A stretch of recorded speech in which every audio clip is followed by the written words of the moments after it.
Well, to bring us up to date with the situation in the Mediterranean at the moment, let's speak now to the global affairs analyst Marco Vicenzino, who is in Athens for us. Marco, at least 48,000 people have arrived in Greece by sea this year alone. That's more than 6 times the number during the same period last year. How big a problem is this for the country? Well, many of these refugees that are escaping are mostly from Syria, and you have many of them, there are others from Asian countries such as Afghanistan. This is just an example, further example, how that international humanitarian crisis is not just going from Libya to Italy, but it's increasingly becoming even more serious, going from Turkey into Greece. And in terms of the type of problem, and this is, for many Greeks, this is a worst-case scenario. Because you have the nation is on the brink of economic collapse, and you exacerbate it by thousands of more refugees, straining resources, to the maximum limit. The economic statistics for Greece are staggering in terms of unemployment, poverty. So this adversity is going to be something long-term. It took, the economic situation yet took years to get into, and it's going to take years to get out. And so, and you couple that with this refugee crisis, and the timing couldn't be worse.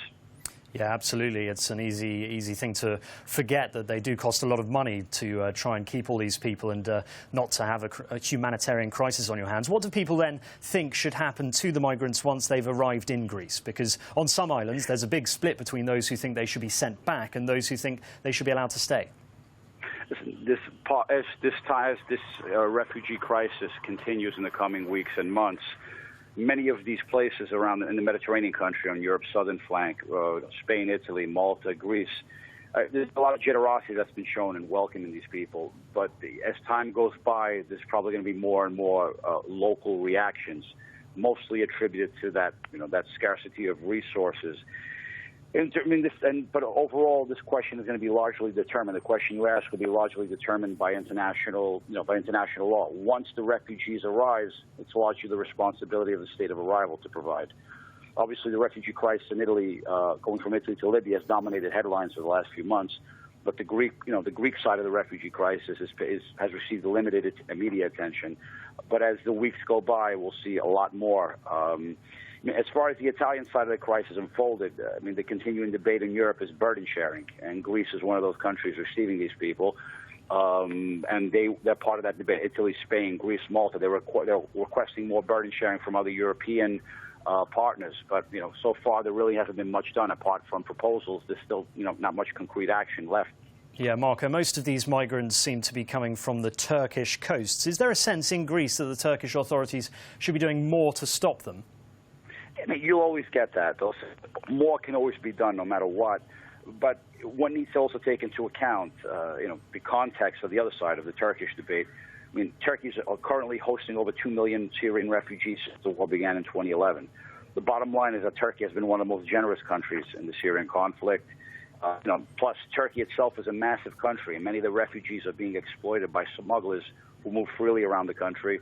Also the Turkish coastline is enormous, and there are numerous Greek islands that are just kilometers away from the Turkish coast.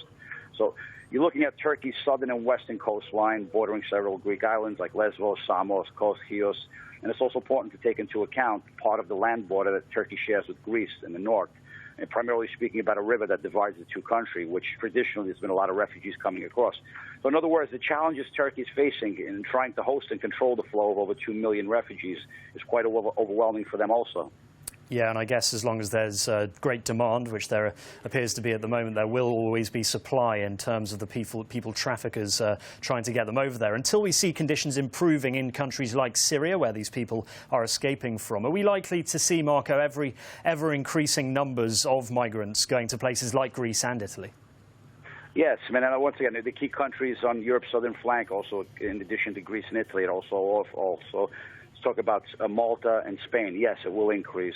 On the Spanish side, it's been usually through the Moroccan coast, going into southern Spain and the Spanish enclaves of Morocco, Ceuta and Melilla. The numbers will be coming. They have been coming for years. The key question is how to manage it most effectively. You have to address the sources with short-term and long-term solutions. The key thing is cooperation and collaboration between European states, particularly on the burden-sharing front, and also cooperation and collaboration between Europe and the bordering countries of the Mediterranean basis. You're looking like Turkey and North Africa. In North Africa, the most serious link right now is ending that civil war in Libya between the rival governments. In other words, you need a united, effective government in Libya that can be a stable and reliable partner for Europe in confronting and managing this ongoing crisis. Marco Vicenzino live there in Athens with the very latest on that. Thank you very much indeed. Thank you.